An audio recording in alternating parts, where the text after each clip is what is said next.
What's up? This is your host Non-Fungible TC, Non-Fungible Today and Non-Fungible Tomorrow, where I broadcast to you live every day at 1 p.m. UTC, sharing you with the latest crypto news and NFT news about the overall market. And I do have to share with you that this week is gonna be a very volatile month in our cryptocurrency because of an upcoming Fed upgrade, right? Upcoming Fed announcement. So before I begin, I want to say that I'm doing a weekly giveaway. Check out this tweet that I posted. Thanks to Masku, who came to my channel for an interview a while back. Sharing her story. I'm doing a giveaway. If you are interested in winning this NFT, come here and see how you can join and win this giveaway, right? And at the same time, I want to share that, hey, tomorrow is actually Crypto Voxel's rebrand event, right? So they decided to rebrand to Voxels, and they do have an upcoming event, which is pretty cool on the island Angel Media, right? And this is the video by Paradox, whom I interviewed as well on the channel as well. So really exciting to see this. Feel free to check it out. It's gonna happen on Wednesday, May the 4th, 12 a.m. UTC, right? So they kind of build like a whole carnival here in Crypto Voxel, so it's really cool. So I'm not affiliated with them, but I do see the good they bring to the environment, like to the Web3 environment, to the Web3 space, and therefore I kind of like them as well. So that's it. Let's go to cryptocurrency today. So if you look at the cryptocurrency market cap, right now we're trading at 1.74 trillion. So basically there's a 0.84% increase in the last day. So always look at the global crypto market cap because that would affect whether your precious tokens are going up or not, right? Because if the market cap is going lower and lower, it means that money is exiting the market. But if the market cap is going higher and higher, it means new money is coming in, and therefore the chances of your currency, like your tokens going up, is higher. So our total market volume over the last 24 hours, 82 billion, which is kind of similar to yesterday. So kind of a similar day. But at the same time, we can see Bitcoin is still trading at 38,000. Ethereum is around 2,800-ish. And overall the tokens are kind of trading sideways, nothing much besides Algorand, which we're gonna talk about, which has around like a 20% increase, which I will share more later. But I do have to warn you, and also in terms of dump, right?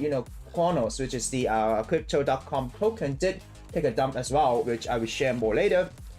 But as you see, Algorand has almost 16.5% increase. Ape token, still hovering around the $15 mark, nothing much. As long as if the team is not, announcing anything, as long as Yuga Lab is not sharing new utility, it's gonna be like that for some time. But this week is gonna be a very volatile month, so be careful, and I'll share with you why. Okay. So if you look at the news today, right? If you look at the Asian market, Shanghai Hang Seng Index is up. The Japanese index and stuff like the Korean index is down. But in general, things are kind of, you still have the war going on, in the headlines, and everything is kind of pessimistic, I would say, right? If you look at the EU market, some are up, some are down, but mostly up, so it's good. But if you look at CNBC 5 things to know in the morning, stock futures are flat after Monday's intraday reversal, so things are going back up, but everything is flat, right? So things are still in green, so that's good. So that's why in the crypto market you kind of see some correlation. Some tokens are in the green, actually kind of flat as well, right? You scroll down, 10-year treasury yield trade below 3%. So basically, hawkish, right? Everything is kind of like everyone is on the edge, looking to see what it is, right? So Wall Street top regulator nearly doubles its crypto unit staff. So it means that, hey, SEC is gonna be more dedicated to cryptocurrency. So kind of good as well. So it means that they are, looking forward to maybe regulating this, maybe doing more in this space. Could be negative as well, 50-50. But one thing that I want to share with you is that on Wednesday, there's gonna be a FED meeting, right? So the Fed is gonna have a meeting about whether they're gonna control inflation, which they would definitely control the inflation. But then, how much are they gonna control? Because if they control inflation, increase the interest rate, cryptocurrency is gonna be affected, right? Because one of the things about Bitcoin is that cryptocurrency is about a inflation hedge, right? You hedge against inflation by buying cryptocurrency, riding on the volatility. So if they are clamping down on inflation, that would definitely affect the crypto market. So be careful, trade safe, guys. If you're actively trading, there is still talk of recession, which is kind of makes sense. So everything is kind of negative-ish, I would say. So trade with caution. In terms of DeFi, interestingly, if you look at this, DeFi didn't really change much, but if you look at chains, you do see Algorand going up a little bit, right? Which is Algorand is kind of like a bigger major chain, right? With a 9.01% increase, okay? And this could also be a reason, which I'm gonna share later about them being like a sponsor for the World Cup, okay? So that is a big thing, right? NFT market, if you look at this, in general, I think money is leaving the Yuga ecosystem.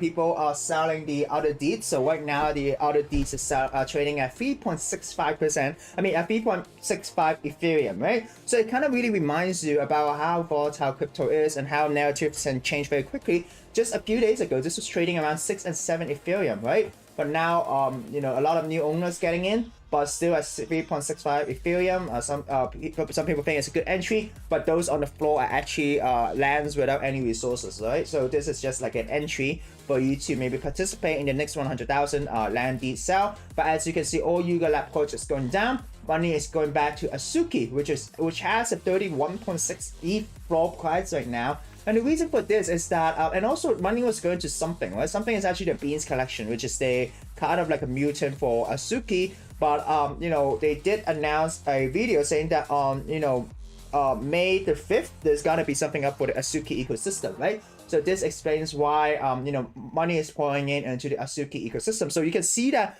the narrative in NFT changes very quickly. So if you're actively trading, things like that, always look at the narrative and, you know, strategize accordingly, right?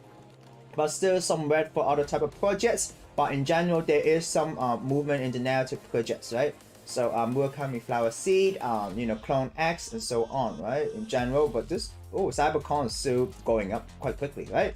So anyways, that's the NFT market. In general, the market is kind of, you know, warm. Warm means people are still excited, but it's kind of, we're almost at the middle, right? In terms of 30-day profit and loss, most people are in profit, some are in loss, right?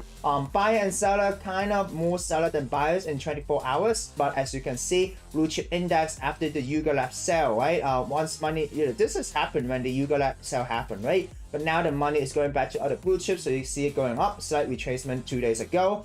I mean, like, not 2 days ago, just a few hours ago, but now going back up. Market cap, we can see that, you know, the market cap is kind of like the volume is kind of going down, right? Besides the, you know, this part where this is the other day, other D drop, other side G, but now we're still slowly going back down. But market cap is kind of plateauing right now, so be careful if you're trading cryptocurrency, I mean NFTs. But this is overall the market sentiment for NFTs, okay? That's it for the NFT market. Let's look at the news for today, which is very exciting, and that is Tesla believes in the potential of digital asset, right? As you can see in the SEC filing, right? So basically what happened was that Tesla submitted a filing for SEC, and basically what they were saying is that we believe in the long-term potential of digital asset both as an investment and also as a liquid alternative to cash, right? So remember, this is very important because when Tesla kind of talked about accepting Bitcoin like a year ago, it basically sparked the whole cryptocurrency bull run, right? So definitely check this out. Really important to see how these big major multinational companies approach to cryptocurrency is that could drive movement of the asset, right? So they do currently still hold cryptocurrency, and there is a love-hate relationship between Elon Musk and cryptocurrency, and he's been very public about it.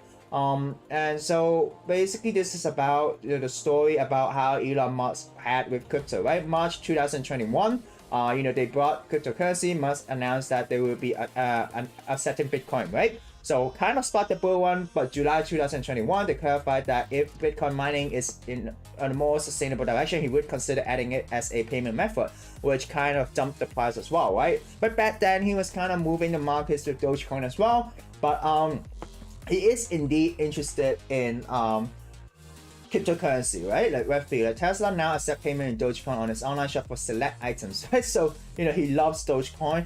He even talked about it in a TV show, which is the late night show as well. So definitely, I think interesting, but keep an eye on this, on Tesla's approach towards digital asset, whether they're gonna accept Bitcoin or whether other big companies gonna accept cryptocurrency. Would be interesting to see how it plays out in the market. So next news, another interesting news for Bitcoin and Ethereum. Argentina's largest private bank to offer Bitcoin Ethereum trading, right? So Banco Galicia clients will also be able to transact in the USDC and XRP. Interestingly, they have XRP, which is the token that kind of had a lawsuit a while ago, but now I think they're kind of on the upper hand, right? So that's why more adoption for that. Argentinians, largest private bank, Buenos Aires-based Banco Galicia is now making cryptocurrency available. So this is very good because it does provide more adoption for people in Argentina, and they also have a bank actually being supportive of this new investment asset, right? If you have big banks, like the largest private bank backing behind these cryptocurrency, it kind of gives them faith to trade and have exposure to these assets, right? So definitely very bullish for the industry itself. But then overall market still kind of, lots of fear and stuff like that. Traditional market, lots of fear, and that would definitely affect the cryptocurrency market. But this is your daily hopium in the sense that if you look long term, Tesla is looking long term. Argentina's largest bank is looking long term. So talking about looking long term, I do want to share some news that I've seen, which is Axie Infinity's Axie token dropped by 30% this week as gamer abandoned play to earn title. So basically, according to this article in Decrypt, is saying that the token has dropped around 30% the past 7 days, down roughly 1.2% at the moment of writing this article. There is a downward trend for Axie Infinity, and the reason why this happened is that, first of all, they had a hack a while back, but then this was kind of they were brought out by finance, which is a good thing. But at the same time, they are the users are leaving the game, right? People are, according to D-App Radar, right, the number of users on the platform has reached around 63,000, but today the figure is as low as 12,000. So you kind of lose around 50,000 per day users, right? So it shows that, people are leaving and they're not playing the game. And the reason for this is very likely to be the new economic model by the Sky Mavis team, right? So rather than right now the game is giving less SLP token to tighten the tokens inflation, because they can keep issuing tokens, but if they keep issuing tokens, the issue with that is that, the price cannot be sustained because you're basically printing money, right? But at the same time, if your issuance level is lower, people are going to leave your game because they don't think it's value for their time. Which kind of makes me have an idea, and I kind of post this on Twitter. Feel free to go share your thoughts or share your thoughts here about this debate, right? What is the thought to play to earn games, right? Because you cannot issue too much tokens, because if you issue too much tokens, basically you would make the price of the token kind of inflationary, right? It's not going to be worth much, right? But at the same time, you do not issue a lot of tokens, people will leave your game, right? So what is the thought to this, right? It's kind of similar to DeFi, where protocols gives you their tokens as a reward for you to participate. But is this sustainable? If you look at this long term, is this sustainable? Is it possible that my biggest concern is that right now, since everyone is in play to earn space, is fueled by greed, right? Because they want the tokens, they want to sell the tokens, they want to make money. I kind of think that this is not sustainable in a sense that, for example, in traditional gaming, we play the game because it's fun, because we can build a community, because we are engaging with our friends, we enjoy playing the game. But if we put play to earn or tokenization into game, the issue is that, well, I'm very pro NFT and digital asset, right? But if we put tokenization into it, the initial idea or the initial purpose of playing the game is to make money, right? So if that's the case, everyone would be speed running the game, right? For example, in Sandbox, they want to speed run all the missions, they want to speed run all the quests, so you can possibly have a chance to get to level 5 and win one of the NFTs where you can claim sand tokens, right? So if everyone is speed running, the community that you build is people who might be able to, share speed run tips, right? But you aren't really fostering meaningful relationships, right? You aren't really fostering community within that besides the monetary aspect. So I do think that, games are not easy to make. League of Legends, the way that they could hook you up, the way that you have a lot of team dynamic, it's not easy to build. It's not easy to balance the game. It took them years to balance it. So definitely huge challenge for Web3 gaming companies. But as I said, always look at the long term. Interesting to see this play out. But sustainability, about the token sustainability, and also, the attractiveness of the game, right? So if this shows you, it means that maybe people aren't really playing the game because it's fun. They are playing for the game just to make money. Once they cannot make money, then they just leave and go to the next big thing. So sad thing to see about, but this is exactly happening.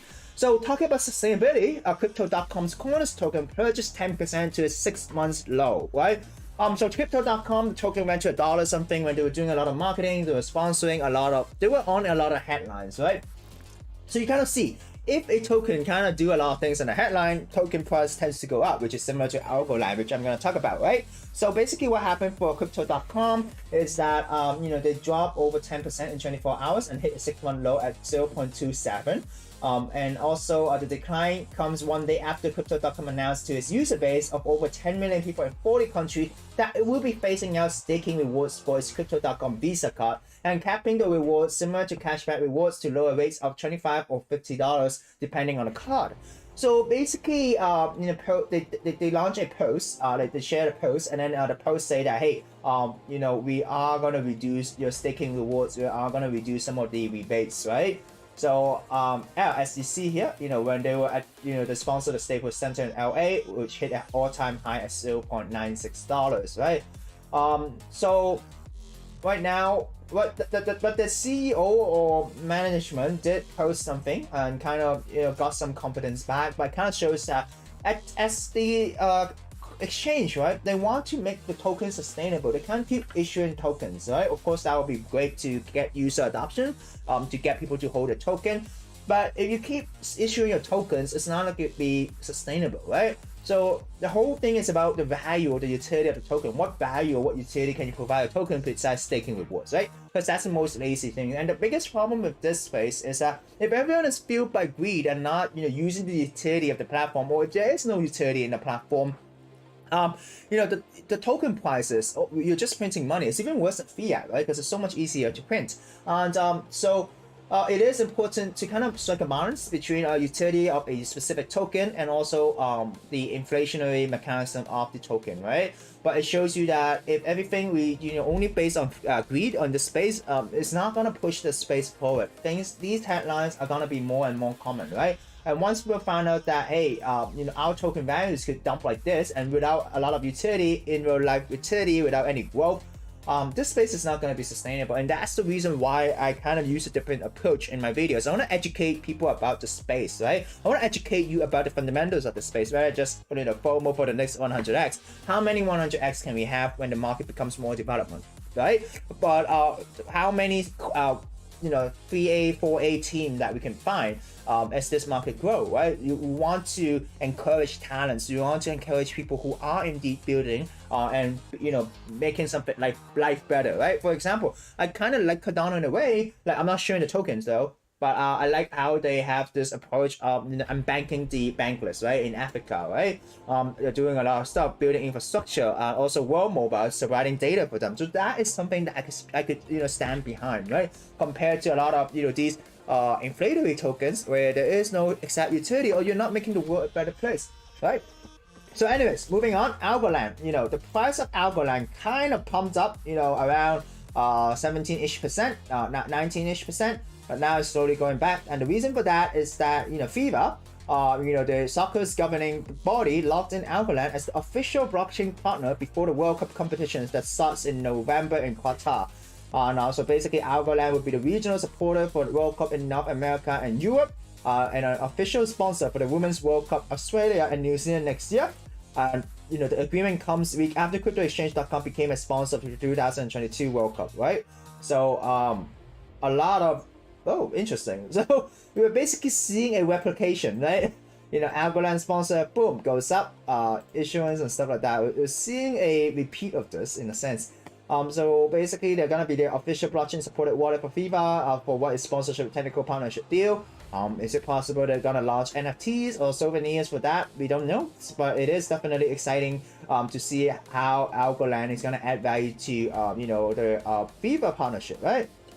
So sorry, it's not World Cup like what I said, but it is a FIFA partnership, right? Because the 2022 World Cup sponsor is kind of like Crypto.com, I guess. So anyways, a lot of like these currencies, these tokens or a lot of blockchains are getting a lot of headlines, and that would definitely affect the price of the token. And this is how usually people ride on this, right? So yeah, that's it for today's show. Hope you enjoyed today's show. This is your host Non-Fungible TC signing out. You get anything, like and subscribe. Share it in the comments below. Any questions, anything you want me to cover, just let me know. I'm live here every day at 1 p.m. UTC. So that's it. Thank you for watching. Bye bye.